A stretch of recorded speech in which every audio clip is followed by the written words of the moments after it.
everyone. Today we are going to be discussing the ear. We're going to talk about its anatomy, its purpose, its function, and some possible things that could go wrong with our ears. So the ear houses two main senses. One is hearing and the other is balance or equilibrium. And we do this through receptors that are known as mechanoreceptors. So we have different organs that house these receptors for each of our senses, both the hearing and equilibrium. The ear has three main areas. Number one is going to be the external or the outer ear, the part that we can see. Number two is the middle ear or the tympanic cavity. And number three is the inner ear or the bony labyrinth. So if we're looking at a diagram of the ear, the outside part of the ear is the outer ear here, goes all the way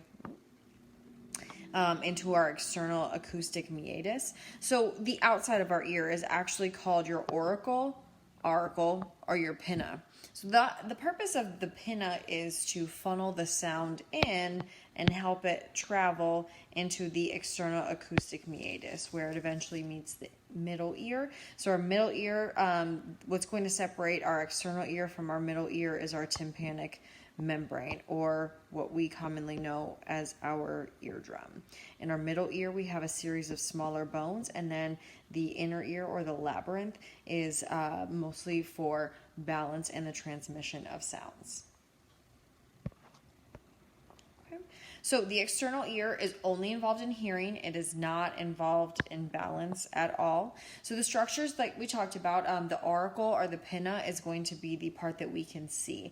Now that's made up of elastic cartilage. We know that this type of cartilage does have regenerative properties. However, it's not as good as, say, bone or muscle. So that being said, if you've ever had your ear pierced, you are piercing elastic cartilage. Now, typically that takes about 6 to 8 weeks to heal, which is still a really long time, but I'm sure some of you have had experiences with an elastic cartilage piercing that it was, a couple months before it was fully healed.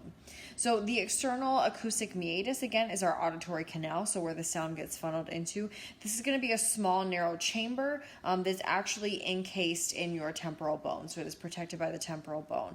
So here we're going to find skin is what it's lined with, earwax or cerumen, or made by your ceruminous glands, and small tiny hairs. Now, I'm sure on older people, some people, you can actually even see those hairs. So the job of the hairs in the earwax is to trap any debris or foreign substances so that it does not reach our middle ear. So the external ear is going to end, like I said, at the tympanic membrane, or what we know as our eardrum. So our middle ear is going to be an air-filled cavity that again is housed within the temporal bone. And this is only involved in the sense of hearing. Remember, it's not involved in balance or equilibrium just yet. So strictly involved in hearing. So if we take a look at our middle ear, we're going to cut this off here. Some important structures we have. We have the, again, the tympanic membrane separating the external ear from the inner ear.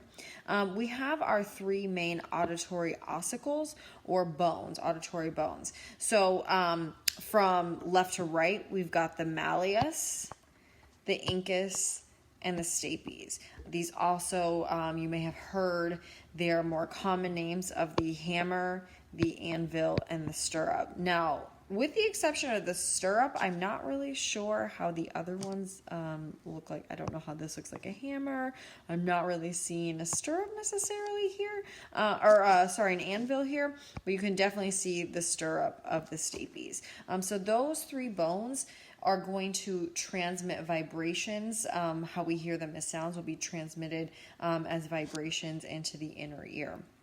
The other thing that we have right here, it's kind of hard to see with the labeling, is the round window. So you can see the temporal bone encasing the middle ear here, and this whole chamber is going to be filled with air. Okay, so two tubes are associated with our inner ear. So these are going to be opening from the auditory canal, so where it turns from inner or outer ear into middle ear, the tympanic membrane, and then the auditory tube is going to connect the middle ear with the throat. So this is important for a lot of reasons. It's going to allow for the equalization of pressure during yawning or swallowing. So we want the same amount of pressure on the outside of the tympanic membrane as we do on the inside of the tympanic membrane.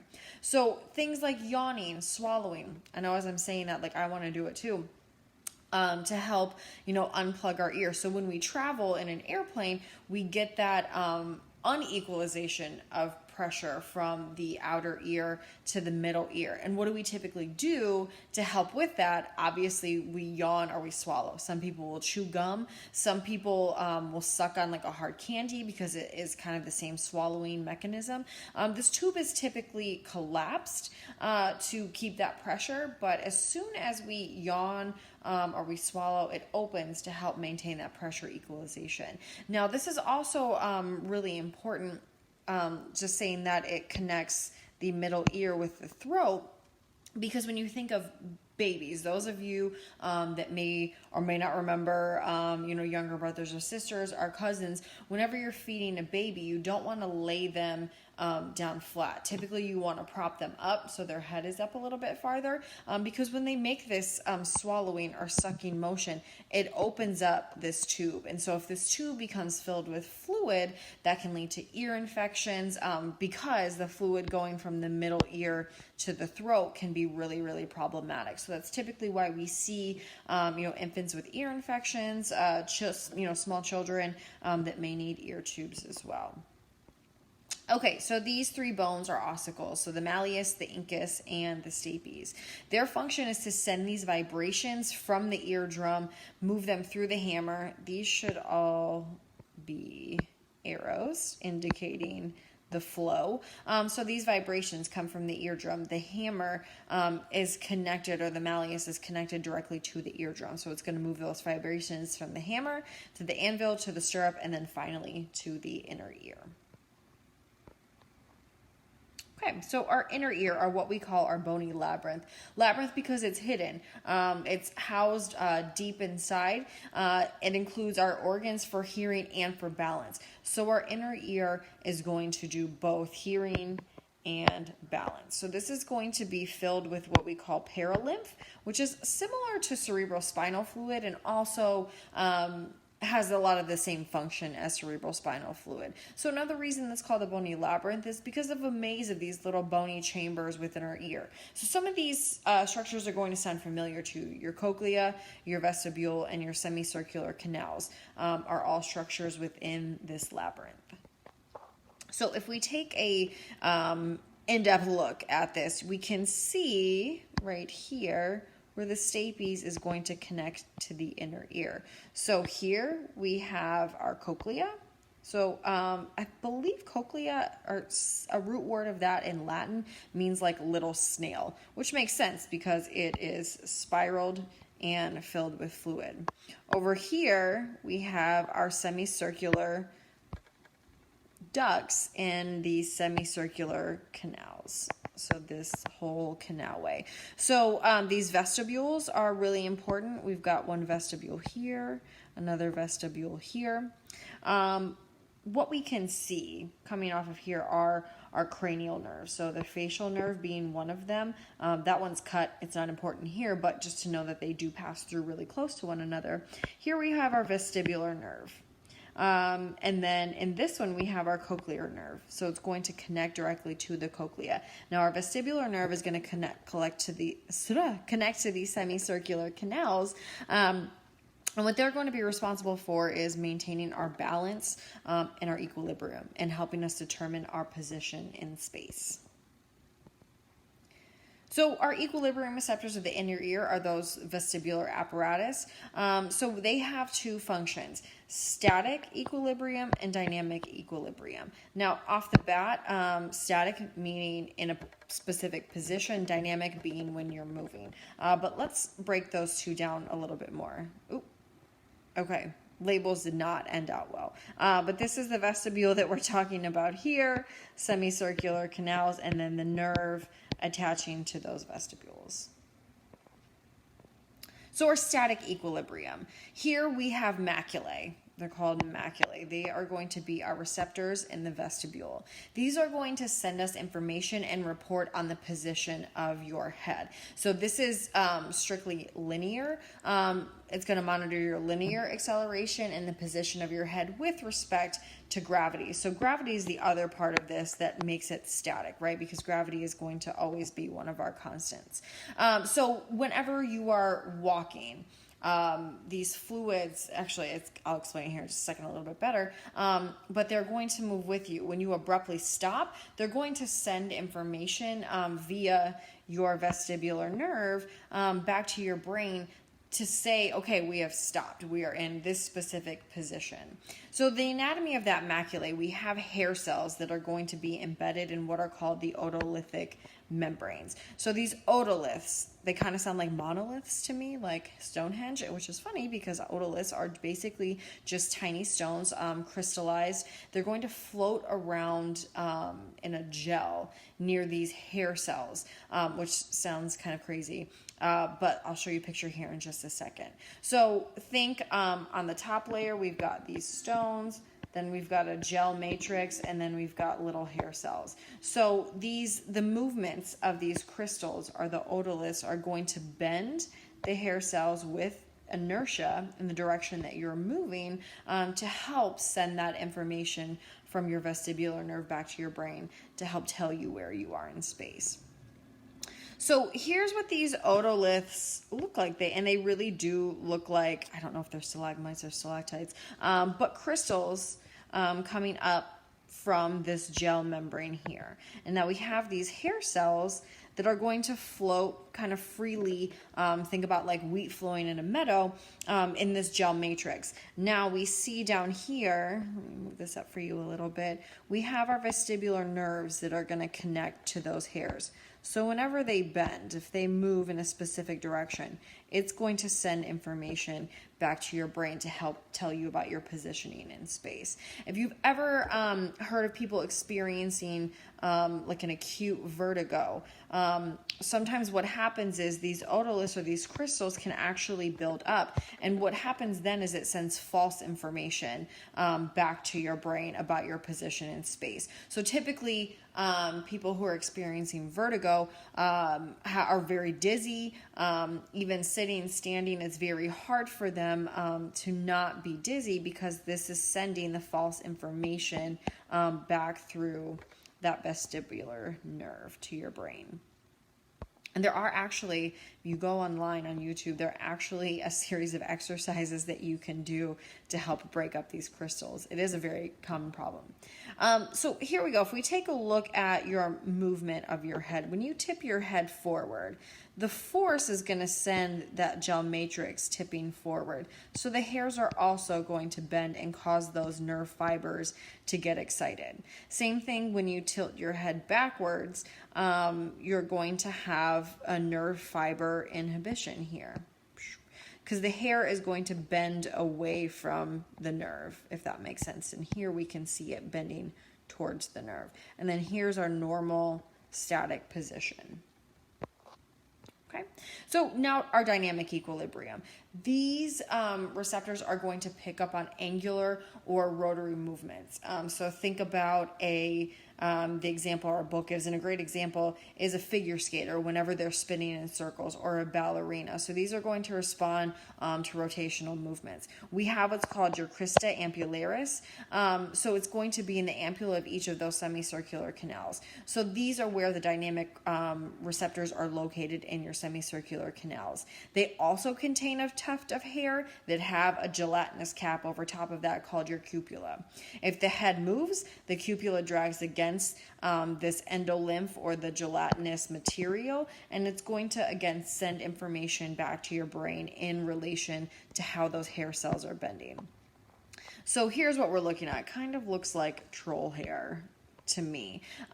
So this isn't showing directly the endolymph, but you can see these hairs are then connected to vestibular nerve fibers. So whenever they bend or float or move around, they're going to send information back through those nerves.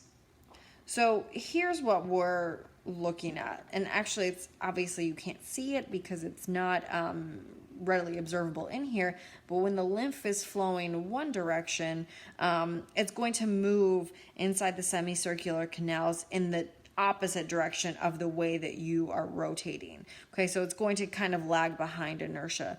That endolymph flow is going to bend the hair tuft or the cupula in the hair cells. And then as that rotation kind of slows down, the endolymph keeps moving in the direction of the rotation. So then it's going to bend the cupula in the opposite direction from the acceleration, inhibit that hair cell. But that also helps to kind of explain a couple things. So it's going, again, the movement stimulates the hair cells where the information is going to be picked up by the vestibular nerves and then sent back to your cerebellum. So if you remember from the last chapter, cerebellum talks about our balance, our coordination, how we make smooth movements. So if we look at a couple examples of here, I'm sure at some point in your lives, y'all have done a dizzy bat race where you put a wiffle bat on the ground and then you rotate around it and then you're expected to go and perform some kind of a task. Well, the endolymph, as you're spinning around, is flowing in one direction. And then suddenly when you stop, that endolymph is still going, even though you stop moving, which is why you get that kind of dizzy, like stumbly feeling until eventually that endolymph stops flowing, everything comes back to normal. Now, if you are feeling wild and crazy at home during this quarantine, you could do the same thing, but then do it blindfolded. Now, make sure there are no sharp objects around, no glass, no pets that you want to step on. The reason being, because at least when we have our eyes open, we have the visual information, the input of where objects are in relation to us. Now, if we take out that stimulus with a blindfold, it is incredibly dangerous. And so it's a lot harder for that information to enter your brain to make coherence, to make sense of where you are in space. Okay, so moving on. If we talk about our actual organs of hearing, we have the organ of Corti, which is located within the cochlea, that snail-like figure. This is also going to have hair cell receptors. Again, it's going to have a gel-like matrix with a membrane that is capable of bending those hairs. So the cochlear nerve is actually going to attach to these hair cells, again, to transmit nerve impulses. But this weighs in the form of audition, or the auditory cortex is going to be picked up by our temporal lobe, and we know it's going to be interpreted from there. So if we actually take a look at what we're seeing here, so we have a basement membrane, and we have this cochlear duct. So there's still fluid flowing in here. The spiral organ is what we're looking at. And then the information is going to be sent kind of like a wave through here. And we can see the nerve cell is going to pick up on that. So vibrations from sound waves are going to move through that tectorial membrane. So this guy right here. Okay. So again, hair cells are going to get bent by the membranes, sounding really redundant here. But the action potential is going to then start in the cochlear nerve. So those impulses from that cochlear nerve will travel to our temporal lobe. So continued stimulation can lead to adaptation of a sound. So here we go, looking at it up close. So this tectorial membrane, we can see that we have these outer hair cells. So you can see the cilia, or the small tufts of hair connected to the cochlear nerve. So when the impulses travel through here, it's also moving this gelatinous material. Okay, so another real quick look about the traveling of sound. So vibrations the sound actually is going to vibrate through the tympanic membrane here. So then those the incus, I should say the malleus, the incus, and the stapes are going to pick those up as vibrations. That vibration then is going to get amplified. These pressure waves are going to get created by the stapes that push right here on this oval window. Okay, so the oval window then, that the vibrations of those waves are going to move fluid through the scala, which is this snail looking guy right here. So sounds with frequencies below the hearing range travel through here, but they don't excite the hair cells. Sounds in the hearing range go through then to the cochlear duct, vibrating that membrane and deflecting those hairs. So then the information is going to travel to our temporal lobe. So again, if we're looking at the travel of sound from the time that we hear this guitar, all the places that it goes through in order to then be interpreted. Okay, so high-pitched sounds are going to disturb the shorter, stiffer fibers of the basilar membrane. Lower-pitched sounds are going to disturb the longer, floppier fibers of the basilar membrane. So they're going to be receptive to either high-pitched or low-pitched sounds, depending on the type of hair and its length. So specific hair cells that are further along the cochlea will then be affected as well. So I think what's really important also to note is that the information that we get about our equilibrium, our proprioception, our position in space, are coming from three main sources. So one of those we've already talked about now. We have visual receptors, our information through our eyes. We've now talked about vestibular receptors, or our inner ear receptors. And then finally, somatic receptors. So tension of a muscle, a stretching of a joint, a sensation on the skin. So even if we eliminate only one of these, we're still not getting the full picture here. So it's important, and I always say, if you want to make an exercise harder, eliminate one of these. Now, usually that means a visual receptor. So if you are doing a single leg balance with your eyes open and it seems very easy, then close your eyes. It doesn't make it as easy because you're not getting one of the three of these things. Okay. So let's talk about some issues that we could possibly have in our eardrum. In our ear. So our normal healthy tympanic membrane, our eardrum, you can see here it's oval. Typically it's kind of almost like a pearl, where it's pearlescent. You may have some hints of pinks, or here this one looks a little bit blue. And then we can also see the bone of the malleus coming through here. Now, with otitis media, or what we typically know as an inner ear infection, this is what we're going to see. It's going to be red, sometimes even purple or black.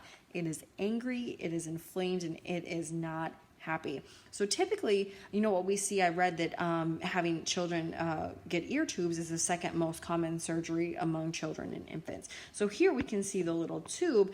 Because of all the fluid that's built up back here in our middle ear, the tube helps to actually let that fluid out. And so that's usually only reserved as a surgery for people with chronic ear infections. Now, we can also have a tympanic membrane rupture. So see, we're missing that pearly membrane there. There's nothing keeping the outside elements in from here. So you can imagine how painful that would be to any sounds, wind, any fluid or sensations. This is what you would actually see. This is a child with a ruptured eardrum. So you can see all of this mess comes out. It is not pretty. But this can happen are very loud noises, trauma, so falling or being hit very hard in the ear, continued inner ear infections as well can also contribute to a tympanic membrane rupture. So that is the end of the ear. Looking forward to picking back up with our next sense.